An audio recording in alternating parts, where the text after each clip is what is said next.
Hello everyone. Today we are going to start the mathematical tools. Mathematics is actually the language of physics.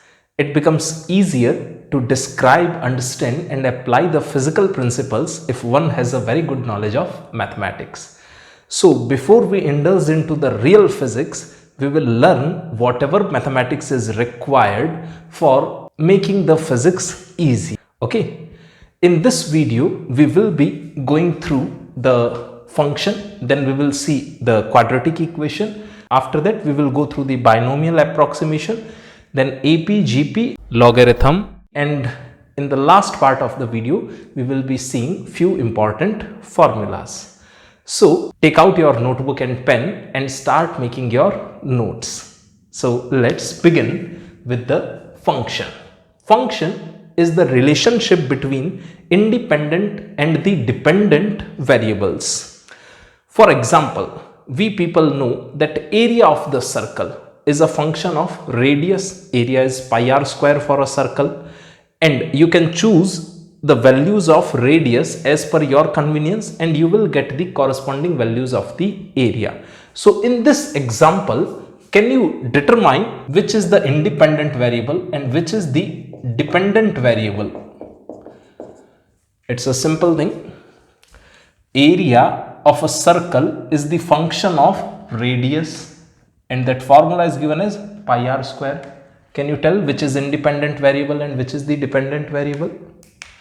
Correct. Here the radius is the independent variable and the area is the dependent variable. For radius, you can choose any value and you will get the corresponding value of the area. Let's make a table to understand it better. Suppose here we take the radius and the area. Area is pi r square. We are talking about the circle. The circle has the radius, let's say r. If you choose the radius to be 0, how much is the area of the circle? 0.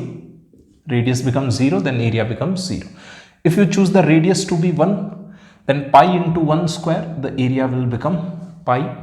If you choose the radius to be 2, then area will become pi into 2 square, which is equal to 4 pi. If you choose the radius to be 10, speak up, what will be the area? Correct. Pi into 10 square, so the area will become 100 pi. So here we can see clearly that radius is the independent variable. We can choose any value of that radius, but the area is the dependent variable. Okay. How we pronounce it? If someone asks you about this term, then how you will pronounce it? Area is a function of radius. I'm writing one more example to illustrate it. Let's say somewhere it is written y is equal to fx. First of all, can you determine which is dependent variable and which is independent variable? X is the independent variable. You can choose any value of the x, and y is the dependent variable. And how you will read it? You will read it y is a function of x. This is how we are going to read it. Okay. Let's take another example to understand it. Suppose I give you y is equal to fx is equal to x square. How you will read it? Y is a function of x and that function is given as x square. To solve the functions, you can treat the function as a machine. It's a very nice trick. If some function is given to you, you can treat that function as a machine. Machine gets some input and then gives you some output. So let's make a machine. Suppose this machine works with this principle. The input is given here and that input is x, and then here we obtain the output. That output is y. Now we can make a table for input and output. We will be choosing few values. Suppose the input x is given as 0, What the machine does, whatever input is given, x is given as 0, 0 square, 0 square will be again 0. Suppose you give input as -1, can you tell me what should be the output here? If input is x, the machine will do the square of the input. So -1 square, it will become 1. Getting it? Suppose the input is √2. Can you tell what should be the output? If input is √2, machine will do the square of that input, means √2 whole square. √2 whole square will become 2. Okay, fine. Next input, let's say the input is 5. If input is 5, then 5 square, the output will be 25. So you can write up to here. On the next page, we'll be taking up one more example.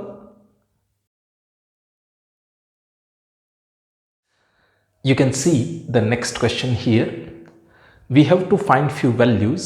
So let's start the solution on the board. The solution part is pretty simple. First, they are asking us to obtain the f of 0. The f of 0 means in the question wherever the x lies, you have to submit there 0. So 2 bracket 0 minus 1 plus 3. The answer will come out to be 1. Getting it? The next part of the question is f of 1. The same thing you have to do again. At the place of x, you have to put 1. So 1 minus 1 plus 3. The answer comes out to be 3. Next part of question, f of minus 1. Can you tell the answer? Operate it and let me know the answer. 2 minus 1 plus 3. Okay. And the answer comes out to be minus 1. Next question is f of 1. It's basically a simple thing. F of 1 we already know. F of 1 is equal to 3. So this question can be rewritten as f of 3. At the place of f of 1, we are putting here 3. I hope you understand. And now how to operate f of 3? At the place of x, you will be putting up 3. So 2 at the place of x, you put 3 minus 1 plus 3. The answer comes out to be 7. Getting it? Okay. Let us obtain f of x plus 2. What does this mean? At the place of x, you will put x plus 2. So 2 bracket x plus 2 minus 1 plus 3. You can simplify it. 2 times x plus 1 plus 3. So it becomes 2x plus 5. Okay. And the last question, f of 2. Can you do it yourself? Simple calculation. 2 at the place of x, you will be putting up 2 minus 1 plus 3. So the answer comes out to be 5. Getting it? So wherever the x is given, at that location you have to put these values. You will get your answer. This much knowledge of function is sufficient for us in making the physics calculations easy. You can write up to here, and on the next screen you will have a checkpoint. In the checkpoint you will find few questions of similar type. Pause the video there and try to solve them yourself. The answers can be verified at the end of this video. Okay.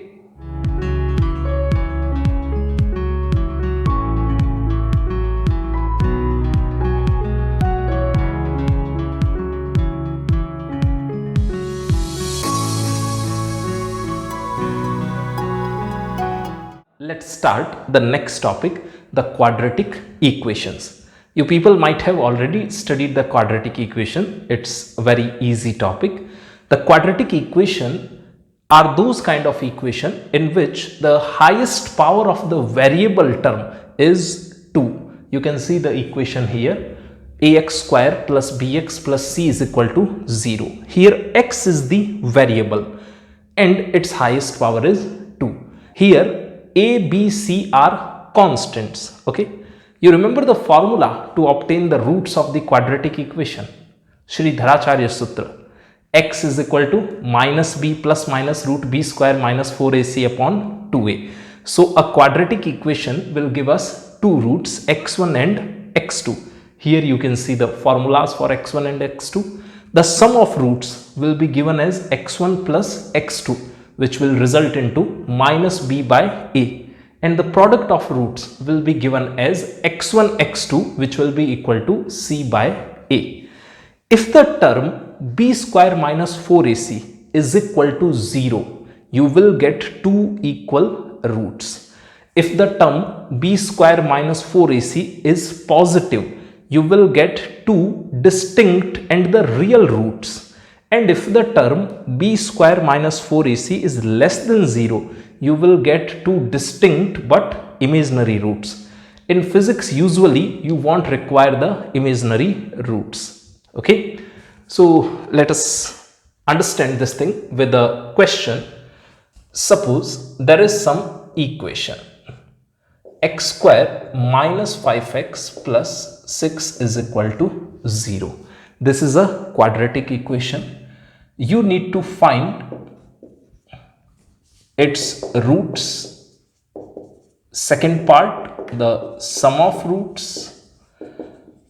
And the third part, product of roots. Pretty simple thing. You can pause the video here and you can post your answers in the comment box. I'm going to solve it here on the board. We know the formula. The x is equal to minus b plus minus root of b square minus 4ac divided by 2a. Using this formula, we can obtain the roots. So I am putting up the values. X is equal to minus, the b part is minus 5 plus minus root of b square means minus 5 square minus 4. The a part is 1. It is 1x square. So 4 into 1 into the c part is 6. Okay, divided by 2 into a, and the a is 1. Clear? Let us simplify it. You will obtain two roots, x1 and x2. The first root we will get by taking up the positive sign. So pay attention to the calculation. This minus minus becomes plus. So here we have plus 5. Let us see the things here. Minus 5 square becomes 25. And this becomes 24. So 25 minus 24, it becomes 1, and root 1 is 1. So here we have actually 5 plus 1 by 2. Okay, this is the first root, 5 plus 1 by 2. And the second root will be 5 minus 1 by 2. So the x1 is equal to 3 and the x2 is equal to 2. Here are the two roots. Now finding the sum of roots and the product of roots is very easy. Sum of roots is 3 plus 2, which is equal to 5, and the product of roots is equal to 3 into 2, which is equal to 6. These answers you can obtain with the formulas. What is the formula for the sum of roots? Minus b by a. Minus of b means minus of minus 5 and divide by a. A is 1. So the answer will be 5. And the product of roots is c by a. C is 6 and a is 1. So answer is 6. Getting it? Okay, good. On the next screen, you will be having a checkpoint where you will find few questions related to the quadratic equation. I request you to pause there and solve all those questions. So let's have the checkpoint.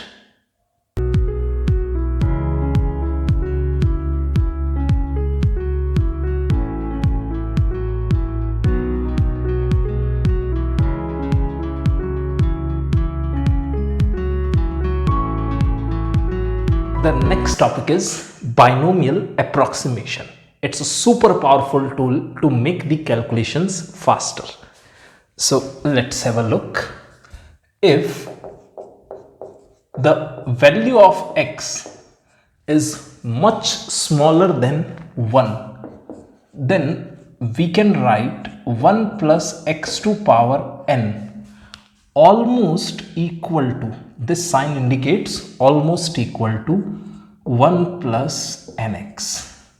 It's a super powerful theorem. You need to keep it in mind. It will make the various calculations easy. How? Let's have a look. I'm taking up example number 1 here. Suppose you need to calculate 1 upon 0.99. Might be you know the answer. You know how to calculate such things. You know this method. 100 divided by 99, then you operate it and then you get your answer. I'm writing the answer directly. The answer will be almost equal to 1.01. This will be the answer. How? Let's pay attention. This thing can be rewritten as 1 plus minus 0.01. Do you agree? There is no issue in that. Okay, fine. Now this entire term I am shifting to the numerator. So it will become 1 plus minus 0.01 whole power minus 1. This is also fine. Okay. Now you compare it with this format. Is it 1 plus x to power n, where the value of x is much smaller than 1? The 0.01, if we look at this value only, then it is much smaller than 1. It means this thing can be rewritten as 1 plus nx.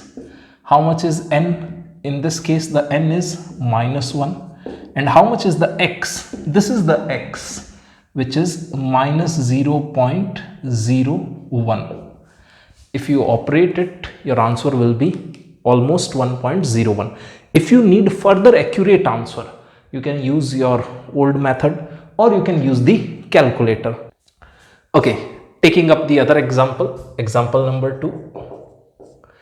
Suppose someone asks you 1 upon 0.98. Now can you answer?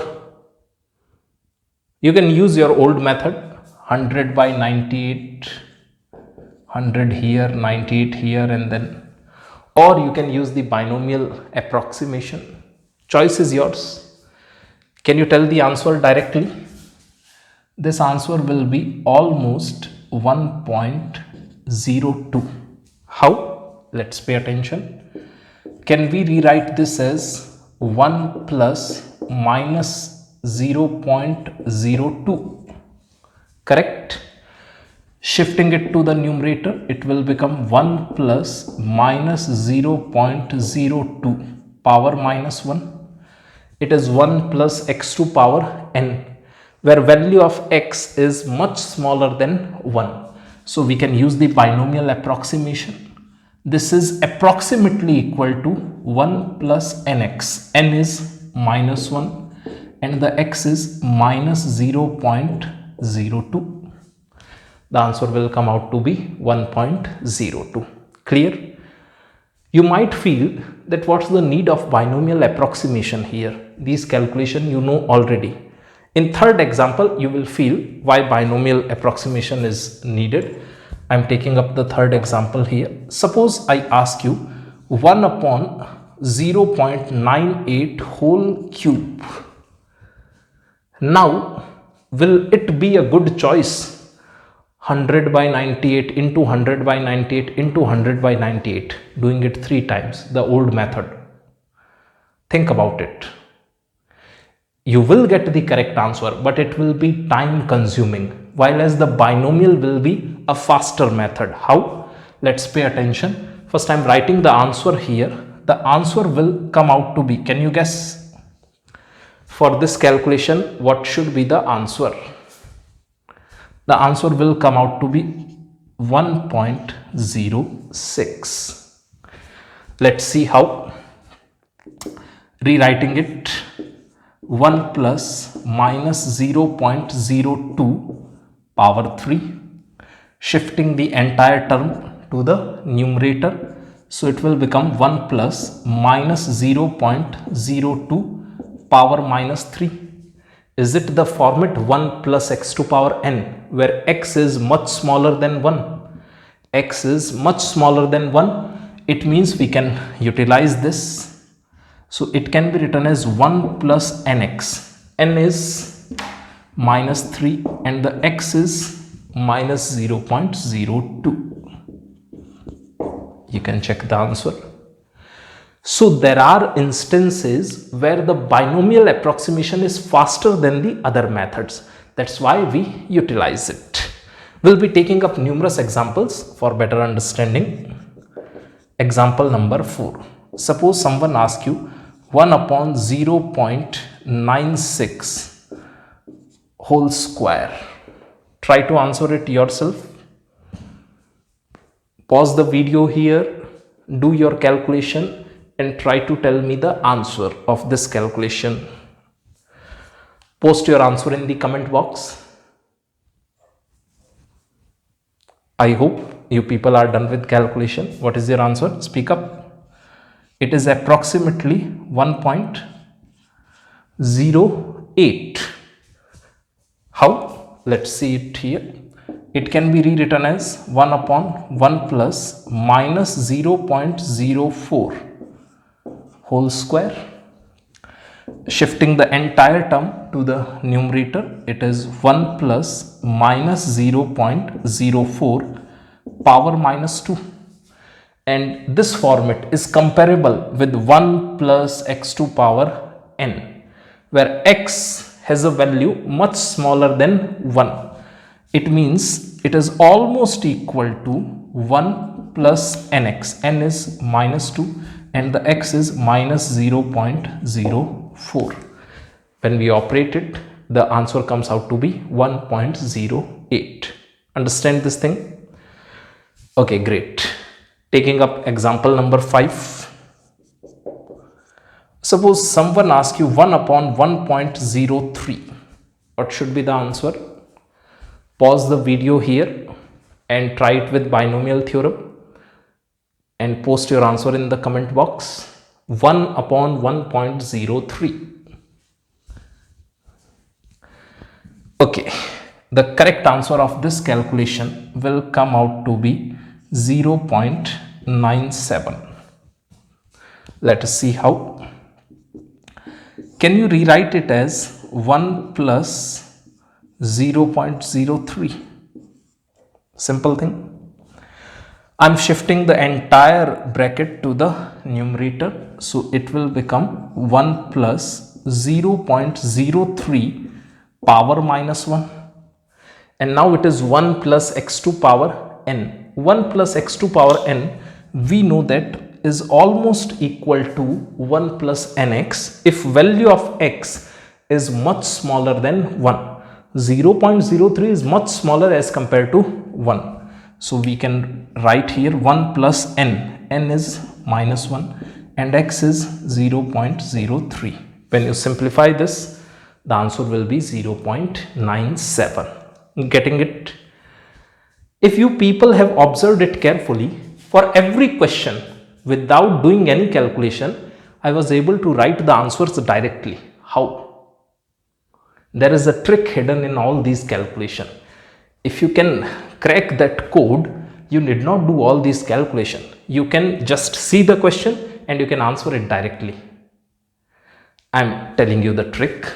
Let's pay attention to this question.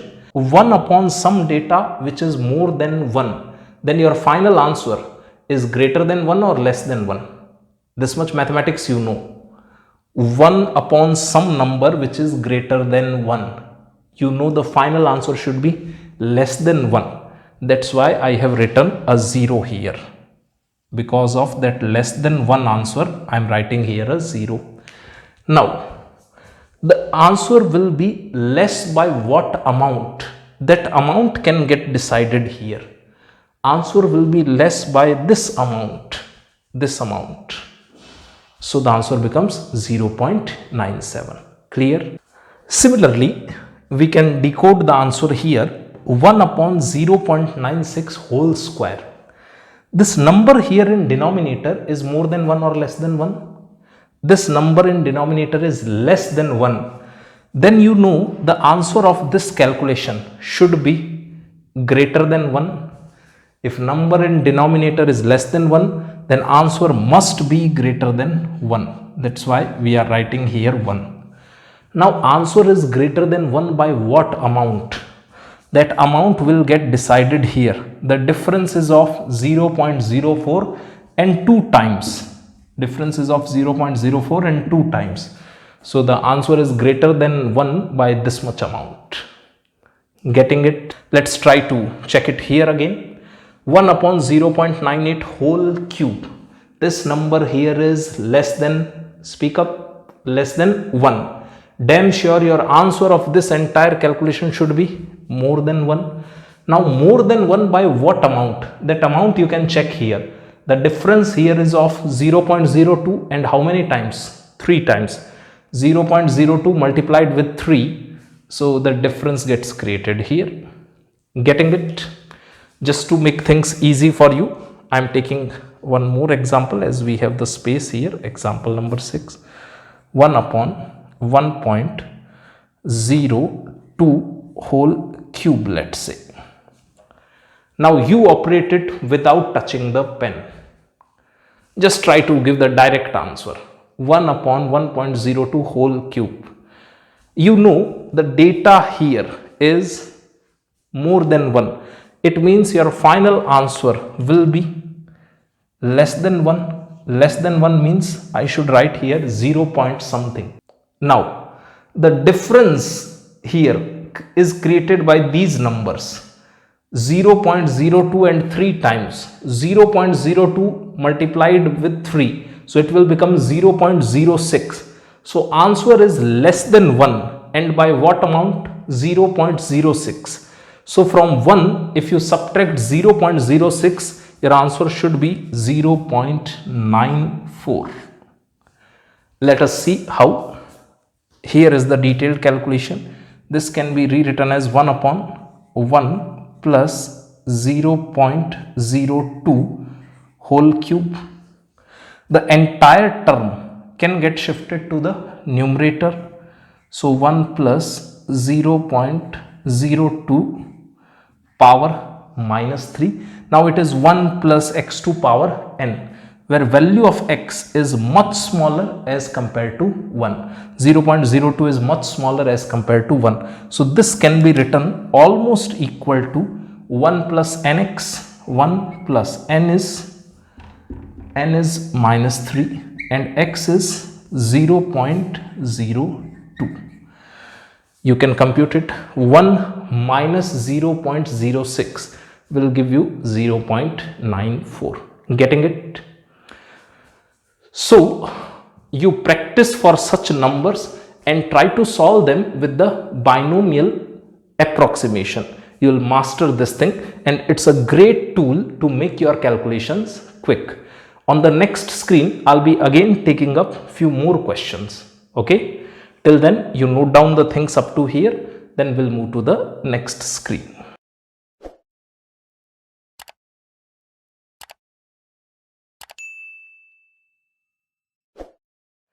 Let's take up the next question. 1.001 to power 10. Can you tell what should be the approximated answer of this calculation? You need to answer up to 2 digits after the decimal place. Pause the video here and try to answer it. I hope you are done with the calculations. So let's check the answer here. This can be written as 1 plus 0.001 whole power 10. Is it 1 plus x to power n format where value of x is much smaller than 1? 0.001 is much smaller than 1. It means it can be rewritten as 1 plus nx. N is 10 and the x is 0.001. you know what will be the answer to this calculation? It will be approximately 1.01. Getting it? Pretty simple calculation. Let's take the another question. Suppose someone asks you to calculate root 0.98. Again, pause the video here and give it a try yourself. You need to answer up to 2 digits after the decimal place. Give it a try. I hope you are done with calculation. So let's check your answer. This thing can be rewritten as 1 plus minus 0.02 power 1 by 2. 1 minus 0.02 will give you 0.98 and the root means power half. Now, is this format 1 plus x to power n? Is it the format? Where value of x is much smaller as compared to 1. It means we can use here the binomial approximation. So, I am rewriting this as 1 plus n. N is 1 by 2 and the x is minus 0.02. Now we can simplify it very easily. This is 1 minus this calculation, you can simplify 0.01. Getting it? Now 1 minus 0.01, the approximated answer is 0.99. So this is the power of the binomial approximation. Many calculations will become easy if you can apply this formula. But keep in mind that whenever you apply this formula, this condition must get satisfied. Okay. One more question. 1 by 2. My question is, what should be the answer? Everyone knows the answer should be 0.5. Can you apply binomial approximation here? Think about it. To calculate this, can you use binomial approximation? The answer is no. In this case, the x will not be much smaller than 1. Okay, then you can note down the things up to here. On the next screen, you'll get a checkpoint for the binomial approximation. You should pause the video there and you should try to solve all those questions yourself. So let's have the next checkpoint.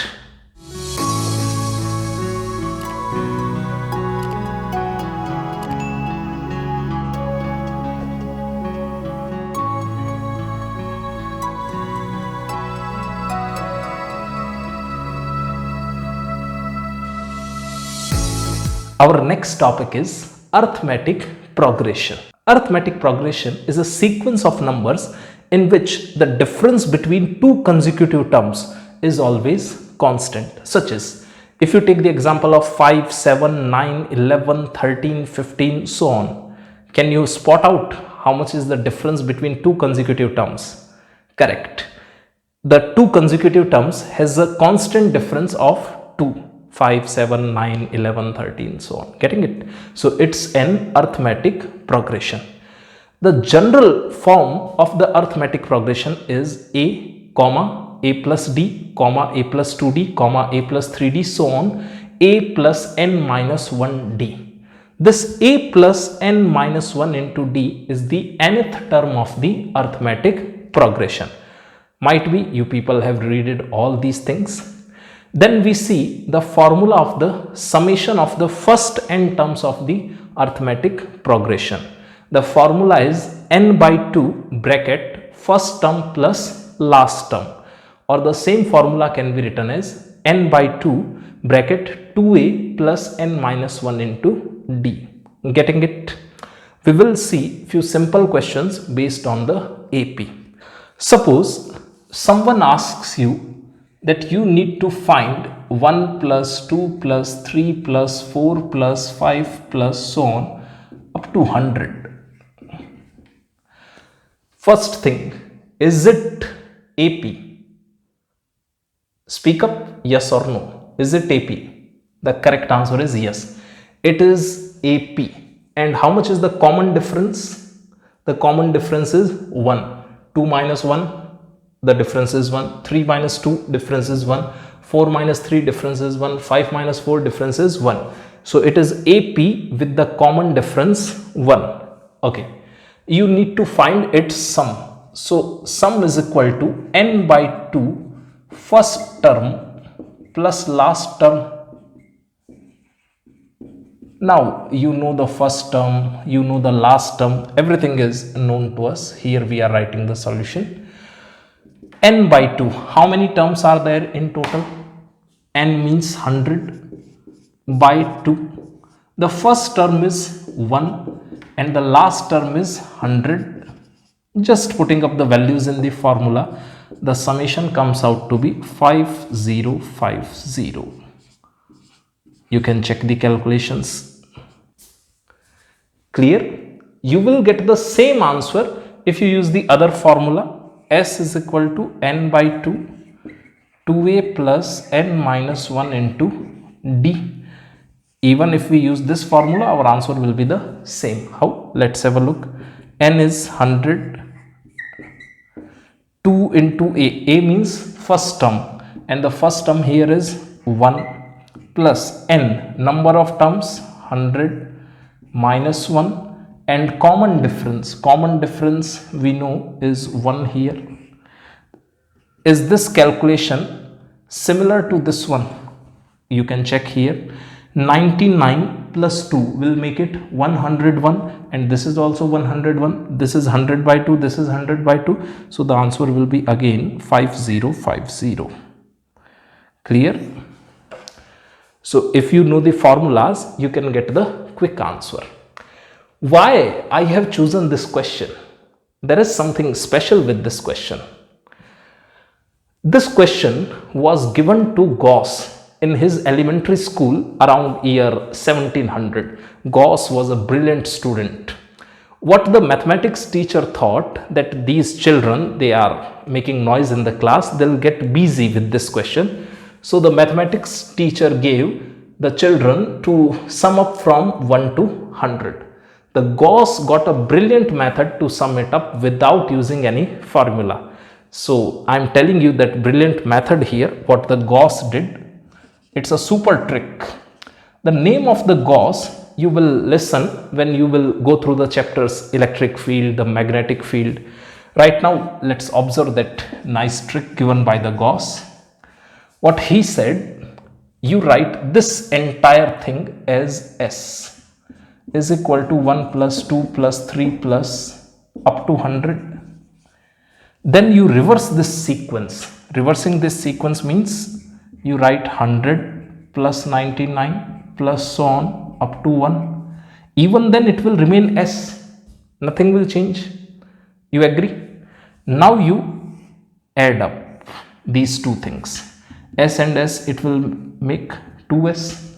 100 and 1, it will make 101. 99 and 2, it will make again 101.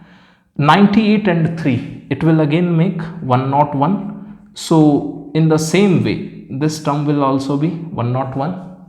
Getting it? 2S is equal to 101 into how many such terms are there? 100 terms. And S will be equal to 101 into 100 divided by 2. This 2 we have shifted here. How much is your answer? 5050. See the brilliance of the Gauss. Without knowing any formula, how beautifully this answer has been calculated. That's why I have chosen this question. Getting it? So I recommend you that when you get the checkpoint of the AP, you should try to solve all the questions with all possible ways. You should be using this formula, or even you can try the questions with the Gauss trick. Getting it? Okay, then you write it up to here. Then we'll take up the next question on the next screen.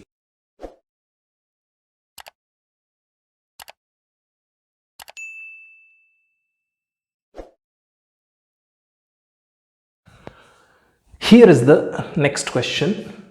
You have to find the sum of initial 10 terms of this AP and you need to tell the 10th term also. There are two parts of the question, 10th term as well as the sum of the first 10 terms. You need to figure out these two things. You can pause the video here and try with the given formulas. Then I'll be solving the question on the board. I hope you people are done with calculations. So let us see the solution here. First of all, we can find the 10th term using the formula of the nth term. Nth term of the AP is equal to A plus N minus 1 into D. This is the formula. So for 10th term, you should be writing as A. A means first term. First term is 2 plus number of terms. 10th term we are talking about minus 1, and D the common difference. Common difference you can see here. 2 and 5. What is the common difference? 3. 5 and 8. What is the common difference? 3. You can check it by this. 5 minus 2, 3. 8 minus 5, 3, and so on. It means the common difference D is 3. You can simplify this. It will become 29. This is the 10th term. So if you wish, you can complete the sequence. This 29 is the 10th term and this 2 is the first term. Okay. Now the question is asking sum of first 10 terms. Formula for sum we know, it is n by 2 first term plus last term. Simple calculation. Putting the values in this formula, n is equal to 10 because you are going to sum up 10 terms. First term of the AP is 2 and the last term of that AP is 29. Getting it? And this summation will come out to be 155. Here is the answer. You can note down the things up to here. On the next screen, you'll get the checkpoint for arithmetic progression. Try to pause the video there and solve all the questions yourself. You'll get all the answers at the end of this video. Okay, let's go to the checkpoint then.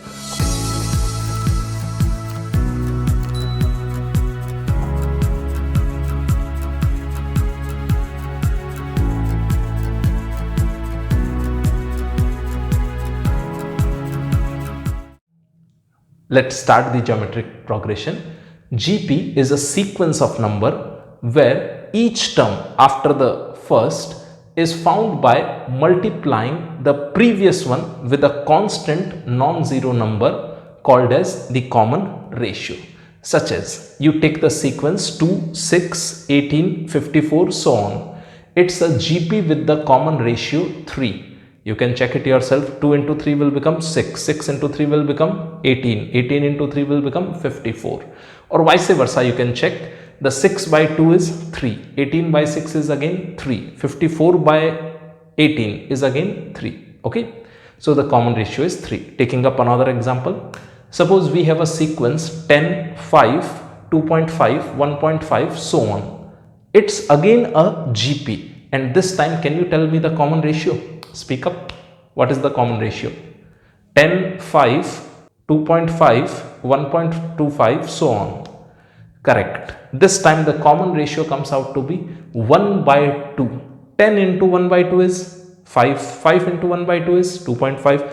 2.5 into 1 by 2 is 1.25 and so on. Understand this thing? Okay, fine. Now, the general representation of a GP is given as A, comma, AR square, comma, AR cube, comma, AR to power 4, so on, and the nth term is given as A R to power n minus 1, where A is the first term, R is the common ratio. Okay. The summation of the GP is given by this formula. Sn is equal to A bracket 1 minus R to power n divided by 1 minus R. There are two instances of the GP. If the R is lying in between 0 to 1 and we have infinite numbers given in the GP, then its summation will be given as S infinity is equal to A upon 1 minus R.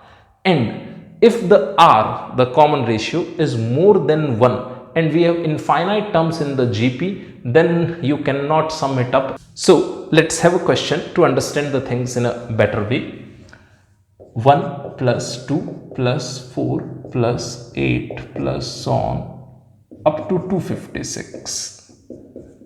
You need to find its summation. You can pause the video here. You can give it a try yourself.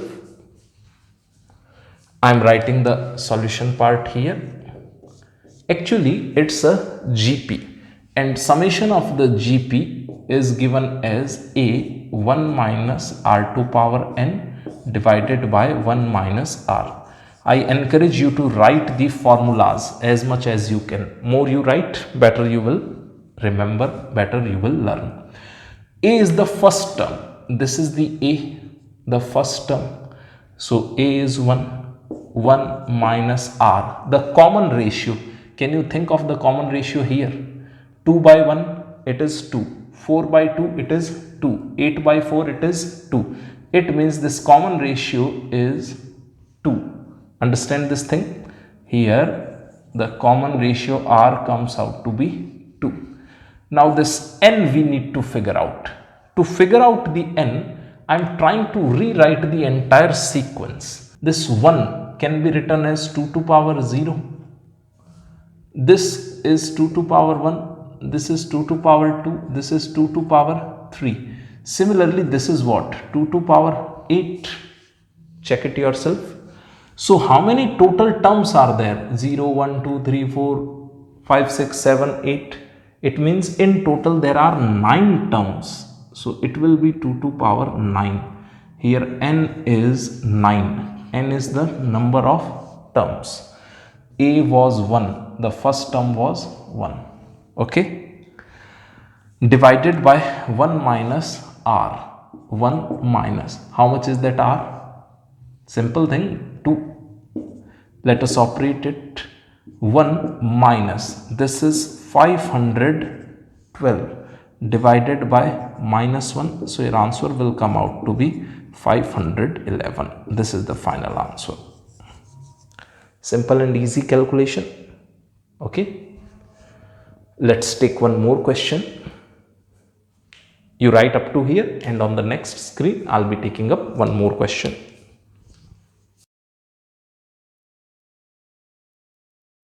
Here is the next question.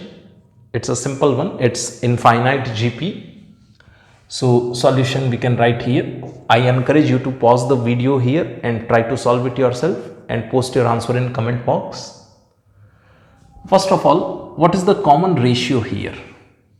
You can find the common ratio 1 by 2 divided by 1. The ratio will come out to be 1 by 2. 1 by 4 divided by 1 by 2. Again the ratio will be 1 by 2. So the common ratio is 1 by 2. The first term A is equal to 1 and number of terms here are infinite. It means you will use which formula? S infinity is equal to A upon 1 minus R, because the value of r lies in between 0 to 1. So we can easily use this formula. Putting up the values, a is 1, r is 1 by 2. So the answer comes out to be 2. Simple and good answer. Okay. Can this r be negative? Yes, r can be negative, r can be positive. Okay, on the next screen you will find a checkpoint for geometric progression. You should pause the video there and you should try to solve all the questions yourself. Then we'll move to the next topic.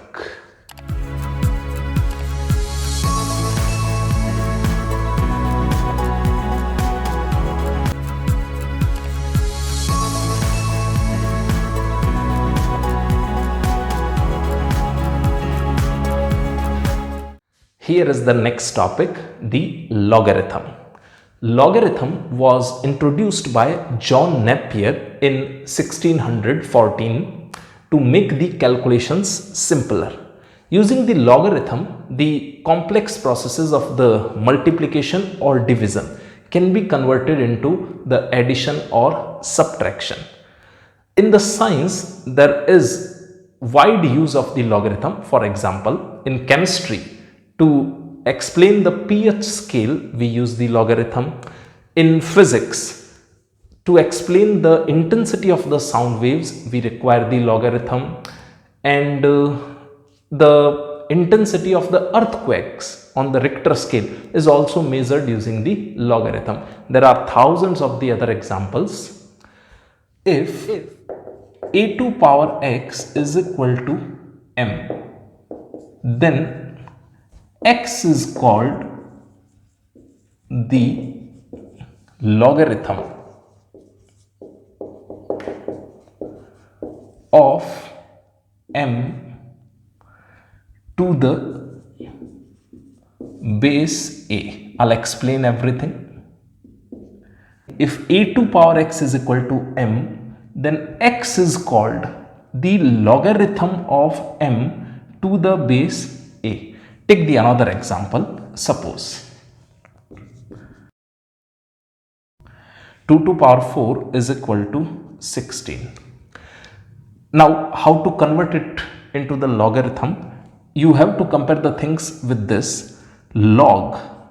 What will be the base if you compare with the things here? The base was a, so the base here will be 2. I am writing the base here, and then this m comes here, so m is 16, so the answer is equal to 4, this 4.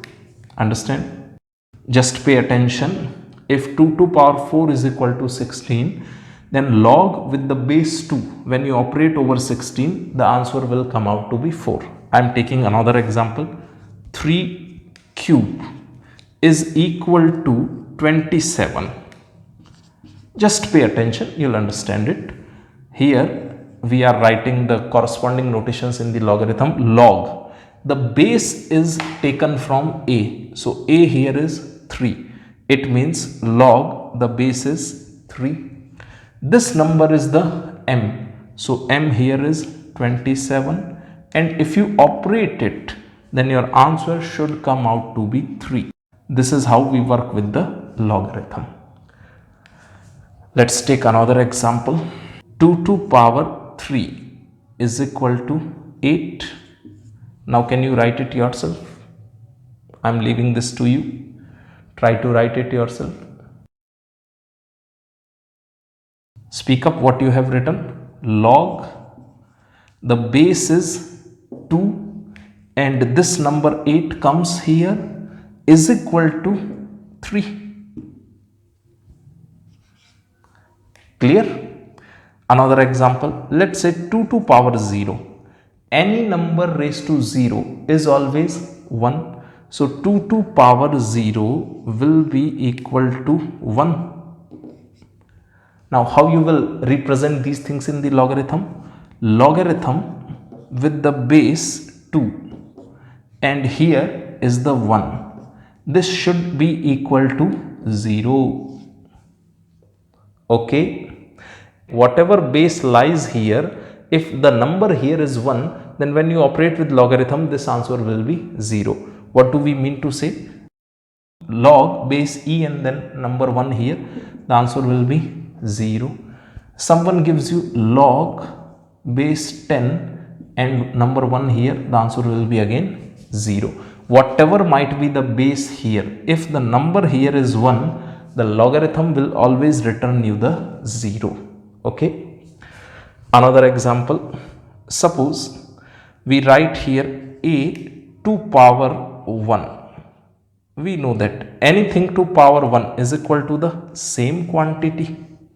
Now let us write this using the logarithm. Log, the base here is a, and this number m, if you compare, here is again a, and then what should be the answer? In this case, the answer should be 1. This is also important in logarithm. If the base and the number here, they are same, the answer will always be 1. What we mean to say? Such as log e and e, the answer will be 1. Log 10 and the number 10 here, the answer will be again 1. If the base and this number, they are same, the answer will always be 1. Okay, this e is a number. E is equal to 2.7183. After writing this, we'll see the important formulas of the logarithm. So pause the video here and note down everything.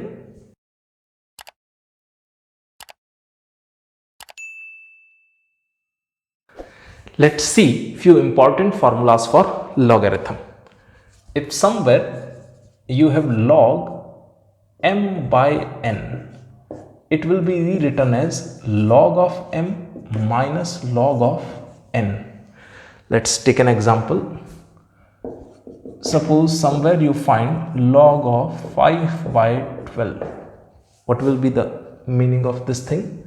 You will be rewriting it as log of 5 minus log of 12. Getting it? The next formula, which is important in the logarithm, log m into n, it will be written as log m plus log n. If here is some base, let's say the base here is x, then base here will also be x, base here will also be x.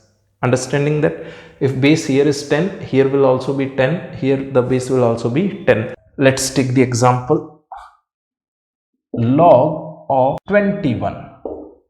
This 21 we can think of 7 into 3.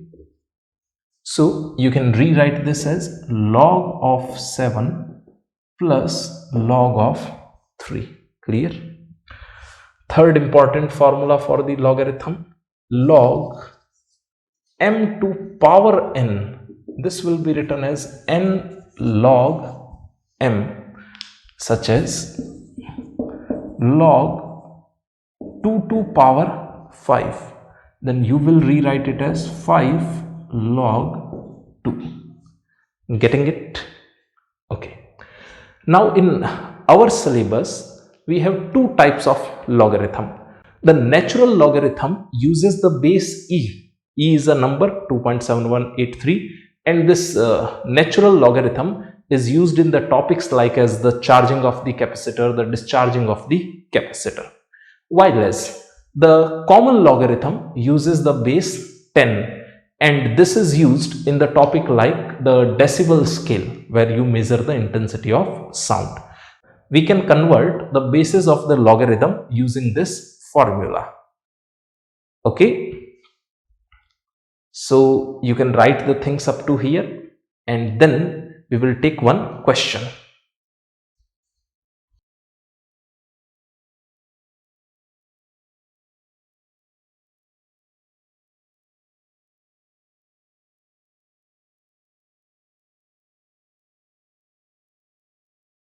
So here we have a very nice question.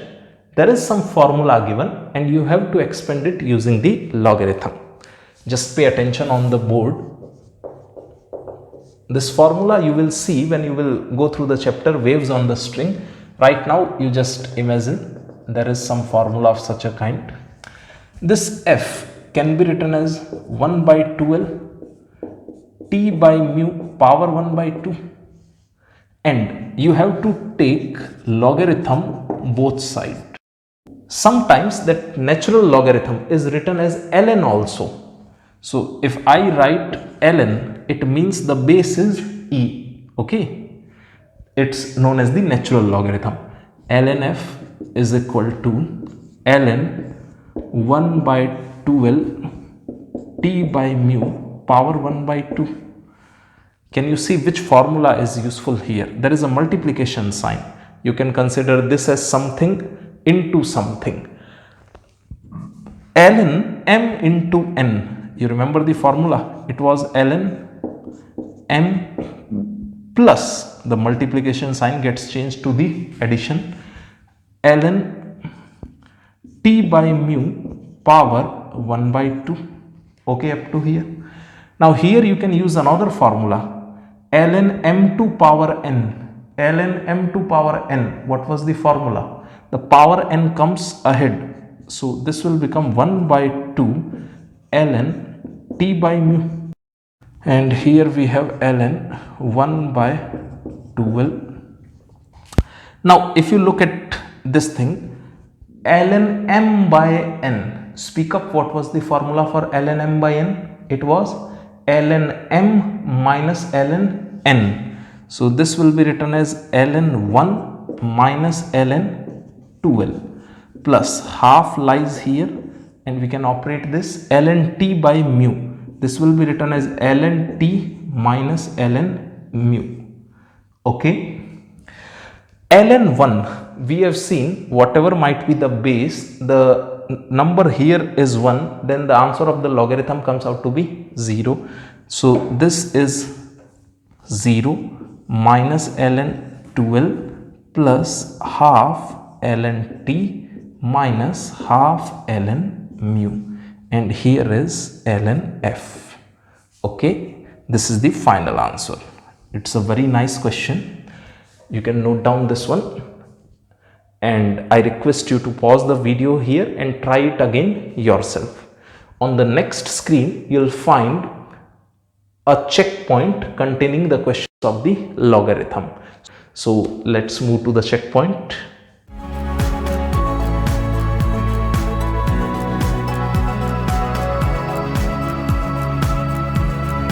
Now you can see various important formulas on the screen. In numerous chapters of the physics will be requiring such formulas, so I request you to pause the video and note down all these formulas. And at the end of this video, you will get the solution of all the checkpoints. Okay.